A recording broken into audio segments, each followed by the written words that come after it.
আসসালামু আলাইকুম। GM capital auto সলিউশনের পক্ষ থেকে সবাইকে স্বাগতম। ভিউয়ার্স, দেখতেছেন নিসান স্টাইল। তো নিসান স্টাইল নিয়ে আমরা প্রচুর কাজ করি। আমাদের আগে পরের ভিডিওতে দেখবেন। তো নিসান স্টাইল নিয়ে একটু পরে কথা বলি। তো ওই যে দেখেন, আজকে দেখাইতেছি আরও একটা টয়োটা স্কোয়ার হাইব্রিড 2016 মডেলের গাড়ি। তো এই গাড়িটার সমস্যা হলো গাড়িটা ইভি মোডে যাইতো না। এই সমস্যাটা নিয়ে কাস্টমার আমাদের কাছে আসে। আসার পরে আমরা সব কিছু ফাইন্ড আউট করি। ফাইন্ড আউট করার পরে আমরা দেখলাম যে এটার যে হাইব্রিড কুলিং ফ্যানের যে ব্যাটারিটা, হাইব্রিড ব্যাটারি যে কুলিং ফ্যানটা, এটা খারাপ। তো এই যে আমরা খুলছি, এটা চেঞ্জ করুন। তো এইখানে দেখেন ওই সাইডে আরও একটা নিসান এক্সটাইল। তো এই গাড়িটা ও কাজ চলতেছে। তো এই ধরনের গাড়ির সমস্যাগুলো নিয়ে আমরা সচরাচর সবসময় কাজ করতেছি।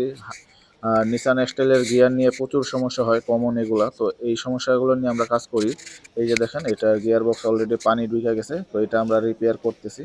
এই ধরনের সমস্যায় আমাদের সাথে যে কোনো প্রবলেমে যোগাযোগ করতে